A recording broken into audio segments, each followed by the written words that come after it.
نحمده ونصلي على رسوله الكريم اما بعد اعوذ بالله من الشيطان الرجيم بسم الله الرحمن الرحيم ادع الى سبيل ربك بالحكمة والموعظة الحسنة وجادلهم بالتي هي احسن صدق اللہ العظیم۔ دعوت کا کام انبیاء علیہم السلام کا فرض منصبی ہے، اور اللہ رب العزت نے انبیاء علیہم السلام کو دعوت کے کام کے ساتھ حکمت بھی عطا فرمائی تھی۔ حکمت کا معنی جیسا کہ پہلے گزر چکا ہے کہ مخاطب کے تمام حالات کی رعایت رکھنا اور ایسے اسلوب سے گفتگو کرنا کہ جس سے مخاطب کا دل نرم ہو جائے اور بات کو قبول کر لے۔ حضرت علامہ شبیر احمد صاحب عثمانی رحمۃ اللہ علیہ ہمارے بزرگوں میں سے ہیں، وہ فرمایا کرتے تھے کہ حق بات کو حق طریقے سے اور اگر حق نیت سے کہا جائے تو وہ بات ضرور اثر انداز ہوتی ہے، لیکن اس کی شرائط ہیں، بات حق ہو، نیت بھی حق ہو اور طریقہ بھی حق ہو۔ تو انبیاء علیہم السلام حکمت کے ساتھ دعوت دیتے تھے۔ ان کی دعوت کے اندر تعلیم اور سبق ہے ساری امت کے لیے کہ کس طرح دعوت اور تبلیغ کو حکمت کے ساتھ کیا جائے۔ اس میں دو واقعات گزر چکے ہیں، ایک حضرت ابراہیم علیہ السلام کا واقعہ کہ کیسے انہوں نے اپنے والد کو دعوت دی اور پھر اپنی قوم کو دعوت دی، اور دونوں واقعات میں ابراہیم علیہ السلام کا انداز تخاطب جدا ہے۔ اور پھر حضرت یوسف علیہ السلام کا دعوت کا تذکرہ آج کی نشست میں ہے۔ مقصود کہ یوسف علیہ السلام نے جیل کے اندر اپنے رفقا کو کیسے دعوت دی، اور ان کے کلام میں حکمت اور ان کے کلام کے اندر کیسی خوبیاں جھلک رہی ہیں جو ایک داعی کے لیے سبق بھی ہیں اور ایک داعی کے لیے تعلیم ہے، کہ داعی ان باتوں کو ملحوظ رکھے اپنی دعوت کے اندر، کیونکہ دعوت تب ہی مؤثر ہوگی کہ جتنی وہ دعوت آپ صلی اللہ علیہ وسلم کی سنت کے قریب ہوگی، اور جتنی وہ دعوت اپنے اندر حکمت کے معانی اور حکمت کی صفات کو لیے ہوئے ہوگی، وہ دعوت مؤثر ہوگی۔ حضرت یوسف علیہ السلام پر ایک غلط تہمت لگائی گئی، جس کے سبب سے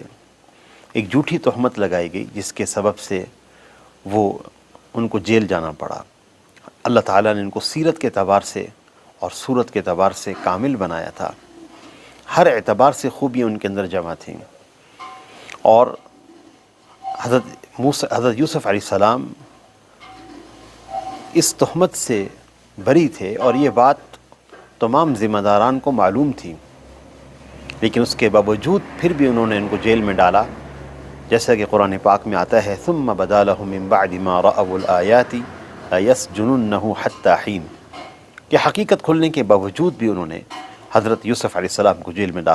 داخل کر دیا۔ حضرت یوسف علیہ السلام جب جیل میں تھے تو اپنی خاندانی، اپنی نبوی اخلاق اور شرافت اور کرم اور احسان اور رحمت اور شفقت کی بنا پر سب لوگ ان کے گرویدہ ہو گئے، اور سب لوگ ان سے محبت کرنے لگے۔ اسی وجہ سے مفسرین نے یہاں ایک نقطہ لکھا ہے کہ ایک مصلح کو، ایک داعی کو ہر ایک سے محبت کرنی چاہیے، چاہے وہ آدمی عاصی ہے، نافرمان ہے، بد کردار ہے۔ جیل میں ایسے ہی لوگ رہتے ہیں، لیکن یوسف علیہ السلام کی شفقت اور رحمت ان کے ساتھ تھی کہ ہر ایک ان کا گرویدہ ہو گیا۔ تو دعوت کا پہلا اصول یہ ہے۔ جیل کے اندر دو آدمیوں نے خواب دیکھا، اور وہ خواب یہ تھا کہ وہ دونوں آدمی حضرت یوسف علیہ السلام کی خدمت میں آئے اور آ کر عرض کرنے لگے کہ ہم نے خواب دیکھا ہے۔ ایک نے خواب تو یہ دیکھا کہ انی ارانی اعصر خمرا، کہ میں انگور نچوڑ رہا ہوں شراب بنانے کے لیے، اور دوسرے نے خواب دیکھا کہ انی ارانی احمل فوق رأسی خبزا، کہ میں سر پہ خوان اٹھائے ہوئے ہوں روٹیوں کا، جس سے پرندے وہ روٹیاں اٹھا کے لے کے جا رہے ہیں۔ کہنے لگے نبئنا بتأویلہ، آپ ہمیں خواب کی تعبیر بتلا دیجئے، انا نراک من المحسنین، ہم آپ کو احسان کرنے والوں میں سے دیکھتے ہیں، یعنی آپ محسن ہیں۔ یاد رکھیے گا،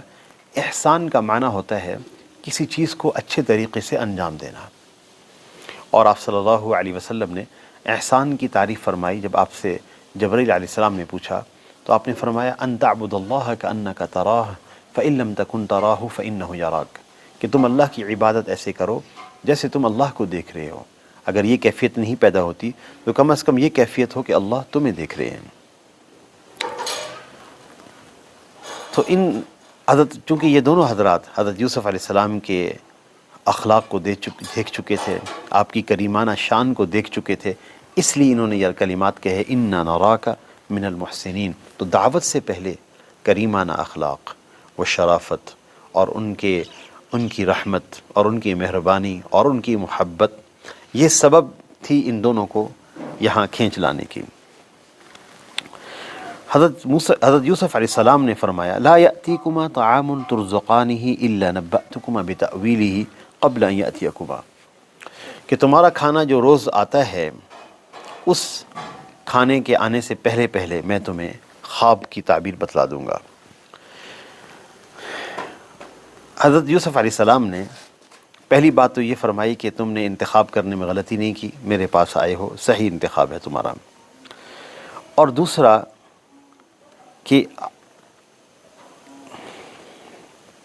ساتھ یہ بات بھی فرمائی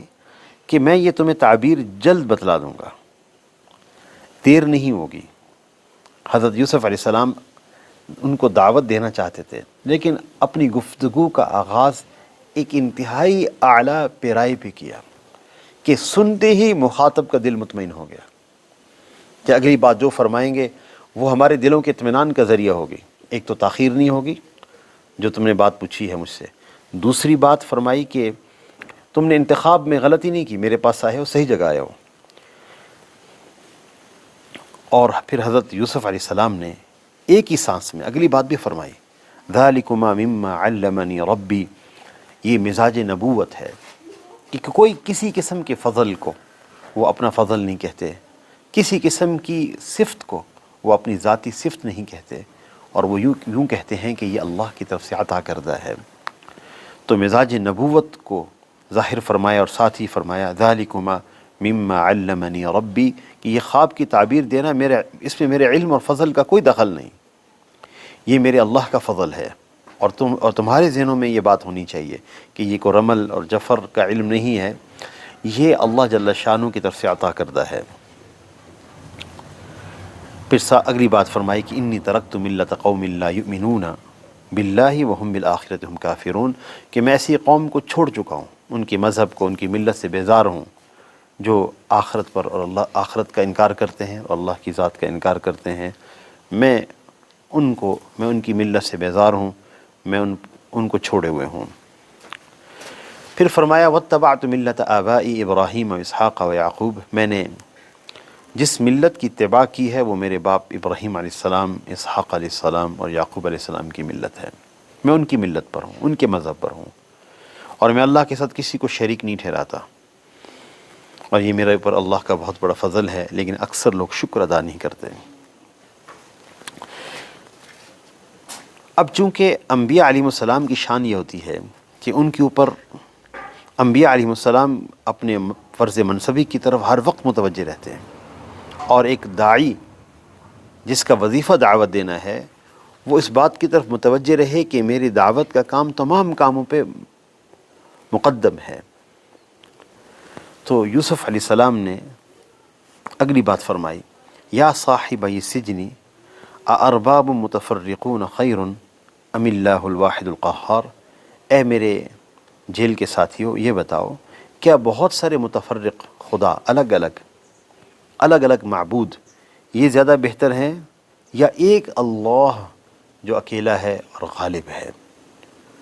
جو خرابیوں کی اصلاح کرنے والا ہے، کہ ایک اللہ پر ایمان لایا جائے۔ حضرت یوسف علیہ السلام اگر یہ بات پہلے فرما دیتے، ابتدائی آغاز گفتگو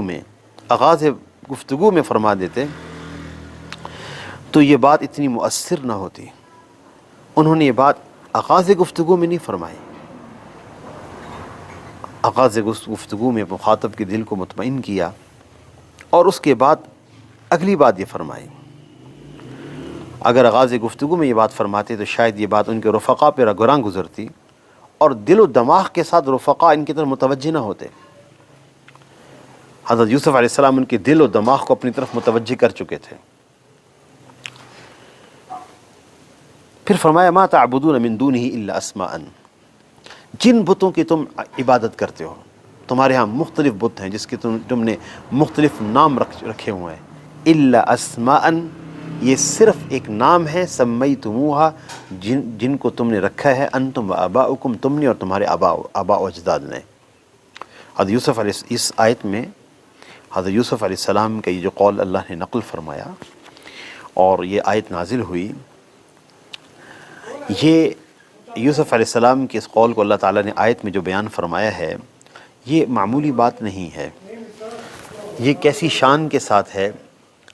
یہ ایسی شان کے ساتھ ہے کہ حضرت یوسف علیہ السلام فرما رہے ہیں الا اسماء سمیتموہا، جتنی بھی اقوام ہیں یہ مختلف بتوں کی عبادت کرتی ہیں، بہت ساری اقوام مختلف بتوں کی عبادت کرتی ہیں، اور ان اقوام نے ان بتوں کے مختلف نام رکھے ہوئے ہیں۔ باقاعدہ ایک علم الاصنام وجود میں آیا، ایک میتھولوجی وجود میں آئی۔ تو قرآن پاک میں ایک جملے کے ساتھ، ایک کلمہ کے ساتھ اس پوری میتھولوجی کو، اس علم الاصنام کو ہوا میں اڑا دیا۔ الا اسماء، جو علم تمہارے ہاں علم الاصنام ہے، یہ جو میتھولوجی ہے، یہ صرف اوہام ہے، وہم ہے، اور اس کی اللہ کے ہاں کوئی حقیقت نہیں۔ اس پر اگلی بات اللہ جل شانہ نے ارشاد فرمائی کہ حضرت یوسف علیہ السلام اتنی بات فرما کر سمجھ گئے کہ اب ان حضرات کا دل و دماغ کا خلا پر چکا ہے۔ پوری دعوت میں عرض کیے دیتا ہوں جو ان کے الفاظ ہیں کہ ما انزل اللہ بہا من سلطان، اللہ تعالیٰ نے اس پر کوئی سند نازل نہیں فرمائی۔ ان الحکم الا للہ، حکومت صرف اللہ ہی کی ہے۔ امر اللہ تعبدوہ الا ایاہ، اور اللہ تعالیٰ نے اس بات کا حکم دیا گیا ہے، اللہ تعالیٰ نے اس بات کا حکم دیا ہے کہ عبادت صرف اللہ ہی کی جائے۔ ذالک الدین القیم، یہ ہے سیدھا دین اور سیدھا راستہ جو ہدایت اور کامیابی کا راستہ ہے۔ ولکن اکثر الناس لا یعلمون، لیکن اکثر لوگ یہ بات نہیں جانتے۔ اتنی بات فرما کے یوسف علیہ السلام سمجھ گئے اپنی حکمت کے ساتھ، بصیرت کے ساتھ، کہ اب مخاطب کا دل و دماغ کا خلا پر ہو چکا ہے، اب بات کو زیادہ طول دینا مناسب نہیں، اب توحید کی بات کو زیادہ پھیلانا مناسب نہیں۔ یہ ایک حکیمانہ شان ہے جس کو حکمت کہا گیا، ادعو الی سبیل ربک بالحکمہ، کہ گفتگو کتنی کرنی ہے۔ اور علماء فرماتے ہیں کہ یہ بھی ایک الہامی شان ہوتی ہے، اللہ تعالیٰ خود نوازتے ہیں، عطا فرماتے ہیں کہ گفتگو اس موقع پر کتنی کرنی چاہیے اور مخاطب کا دل و دماغ کتنی گفتگو سے متاثر ہوگا۔ تو یوسف علیہ السلام نے جب پہچان لیا اپنی نبوی معرفت کے ساتھ اور حکمت کے ساتھ کہ اب بات کو زیادہ طول دینا مناسب نہیں ہے، ایک ماہر طبیب جانتا ہوتا ہے کہ کتنی غذا دینی چاہیے اور کتنی دوا اس کی کیا مقدار ہونی چاہیے، ایک ماہر طبیب ہی جانتا ہے۔ تو پھر یوسف علیہ السلام نے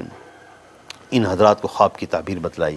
اور فرمایا کہ یا صاحب یہ سجنی اما احدکما فیسقی ربہ خمرا، کہ جس نے یہ خواب دیکھا ہے کہ وہ انگور سے شراب کشید کر رہا تھا تو وہ بادشاہ کی خدمت میں مأمور ہوگا اور اس کے لیے شراب اس کو پیش کرے گا، شراب تیار کر کے۔ وہ اما الآخر، اور جو دوسرا ہے جس نے یہ خواب دیکھا تھا کہ اس نے سر پہ ایک خوان رکھا ہوا ہے اور پرندے اس میں سے روٹیاں یا اس میں سے کھانا اٹھا کے لے جا رہے ہیں، تو اس کا معاملہ تو یہ ہے کہ فیصلب، اس کو تو صلیب دی جائے گی،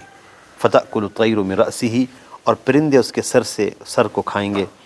قضی الامر، اور یہ ایک ایسی باتیں ہیں جو فیصلہ شدہ ہیں، الذی فیہ تستفتیان، جن باتوں کو تم نے مجھ سے استفسار کیا ہے اور جو میں نے تعبیر بتلائی ہے، قضی الامر، یہ فیصلہ شدہ ہیں اللہ تعالیٰ کی طرف سے۔ تو انتہائی حکیمانہ شان اس دعوت کے اندر جھلکتی ہے۔ اللہ تعالیٰ سے دعا ہے کہ اللہ ہم سب کو عمل کرنے کی توفیق عطا فرمائے۔ وآخر دعوانا ان الحمد للہ رب العالمین۔